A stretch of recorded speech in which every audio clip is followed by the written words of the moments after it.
Welcome back to the deep dive. Last time we really dug into those huge historical moments, the Black Death, the Hundred Years' War. Right. The ones that sort of cleared the path for English, took it from being overshadowed by French and Latin. Exactly, to actually gaining real status in England. Yeah. But that was just setting the stage. English was rising, sure, but it was still, well, all over the place, so many different dialects.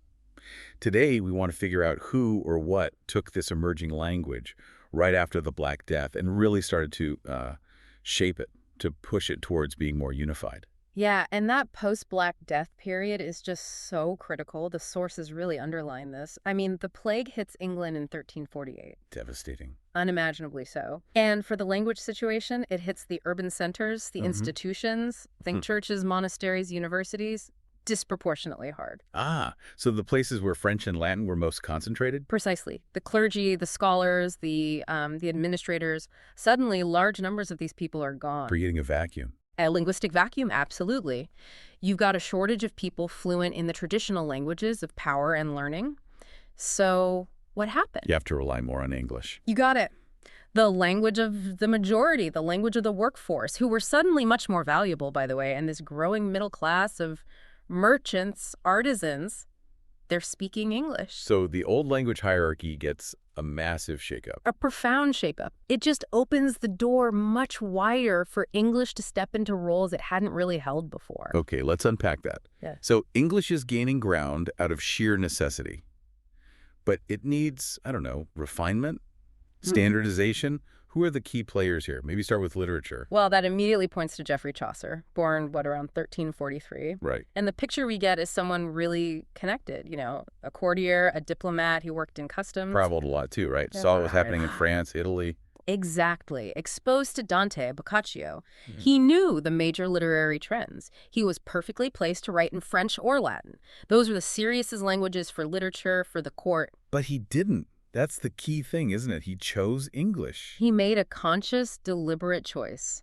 And crucially, he chose the English of London and the East Midlands. Why was that so revolutionary? Think about the Canterbury Tales. It's ambitious, it's complex, it's funny, it's profound. And it's in English. He was showing everyone, from the king down, that English wasn't just for everyday chat. It could be a language of high art. So he elevated it, gave it prestige. Immense prestige, especially in those educated courtly circles. That's why we call him the father of English poetry, maybe even, a father of the English language. He proved its worth, much like Dante did for Italian. And didn't he also, invent words, or at least record them first? He did. It's fascinating. The Oxford English Dictionary credits him with the first known use of loads of words. We're talking hundreds, maybe thousands. Seriously, like what? Well, the sources mention things like acceptable, arrogant, utility, perspective, words we just take for granted now. He wasn't afraid to borrow from French or Latin either, which really enriched the vocabulary available in English. Okay, maybe not vitamin like you joked about in the sources, but acceptable and arrogant.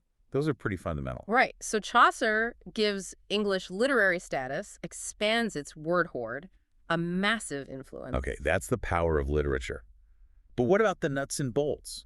The language of government, of administration. Yeah. That brings us to the practical side of things. Because a language also needs consistency if you're going to, run a country with it. And the sources point to something happening around 1430, something called the Chancery Standard. Exactly. The Chancery was basically the government's writing office. Think official documents, laws, royal letters, all that stuff. And they used to write in French or Latin. Mostly, yes. But around the 1430s, they started systematically using English instead. Why the switch? Practicality, mostly. The government was getting more complex, needed to communicate effectively across the whole kingdom, and with all those regional dialects. French and Latin weren't cutting it anymore for reaching local officials or merchants who spoke English. Precisely. They needed a clear, understandable, consistent form of written English for laws, records, administration. You couldn't have ambiguity. So they developed their own standard based on based again largely on that London and East Midlands dialect, the same one Chaucer was using. These chancery clerks, many were fluent in French and Latin too, so their English was, quite formal, quite structured. They started fixing spellings, grammar, terminology for official use. That must have had a huge impact if the government is using this specific type of English. It gives it massive authority. It becomes the model. Lawyers start using it. Official notices spread it. If you wanted to interact with the government, you needed to understand and probably use this chancery English. It's like a top-down push for a standard written form. Very much so. It wasn't instant. It was gradual, but it laid this incredibly important foundation.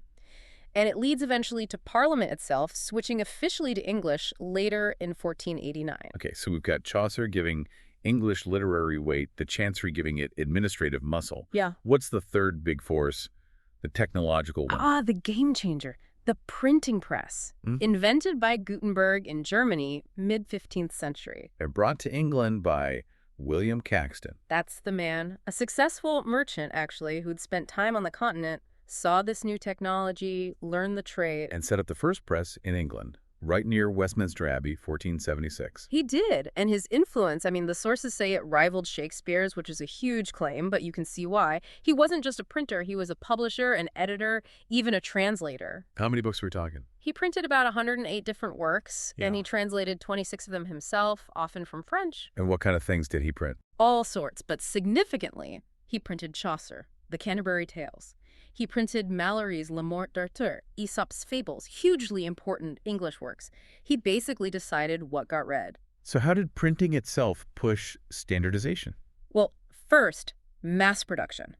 Suddenly, you could have thousands of copies of the same text circulating widely, way beyond what manuscripts could do. Reaching more people. Many more people.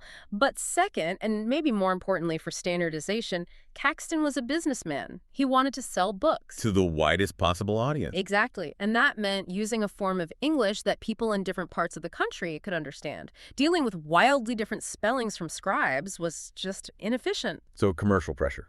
Make it consistent to sell more. Pretty much. Printers needed to regularize spelling, grammar, vocabulary to make their products readable and marketable. It forced a kind of consistency. And which dialect did Caxton favor? Let me guess. London and the East Midlands again. Just like Chaucer, just like the Chancery. By printing thousands and thousands of books in this dialect, he massively amplified its reach and cemented its status as the emerging standard for written English. Wow. So you have the literary influence, the government administration, Right. and now this powerful technology all pointing towards the same dialect. They really converge. Chaucer provides the prestige, the Chancery provides the official model, and Caxton provides the mass distribution and fixes it, more or less, on the printed page. They're all pushing Middle English towards early modern English. So hang on, wasn't something else major happening with the language around this time? Something about how it sounded? Yes. While the writing was stabilizing, the speaking was going through chaos, the great vowel shift. Right. Explain that simply. Basically, over a long period, starting maybe mid-14th century, going on for centuries, the way English speakers pronounce their long vowels changed dramatically. Think name, house, mouse, goose. The vowel sounds shifted upwards in the mouth. And the crucial point is, this massive sound change happened after spelling had started to get fixed by printing. Largely, yes. That's a key reason why English spelling is, well, the way it is. Why name isn't spelled nem, or house isn't whose. The spelling reflects an older pronunciation to some extent. And the sources hinted the Black Death might have even kicked that off by mixing dialects. It's one theory, yeah. Post-plague migrations could have brought speakers of different dialects together more, accelerating sound changes. So written English gets more stable, spoken English gets interesting. So wrapping this up, after the Black Death and the wars created the opportunity, English wasn't just left adrift. No, it was actively shaped. You had the genius of Chaucer showing what it could do culturally. You had the practical needs of government creating the Chancery standard. And then Caxton and the printing press spreading that standard far and wide. It's incredible. The choices made by a poet, some government clerks, and a businessman hundreds of years ago, they're still baked into how we write and read English now, even our weird spelling. Absolutely. This period is fundamental. It's where English really transitions from a collection of regional dialects into a more unified language of power, administration, and literature. So for you listening, the takeaway is that language isn't just this abstract thing. It's shaped by real people, real events, technology. It's a living history. And speaking of history, join us next time. We're going to dive deep into another massive influence, one we've touched on but deserves its own focus. How French changed English to its core. You might be surprised just how deep that connection runs, long after the Norman Conquest. Definitely don't miss that one. See you next time on The Deep Dive.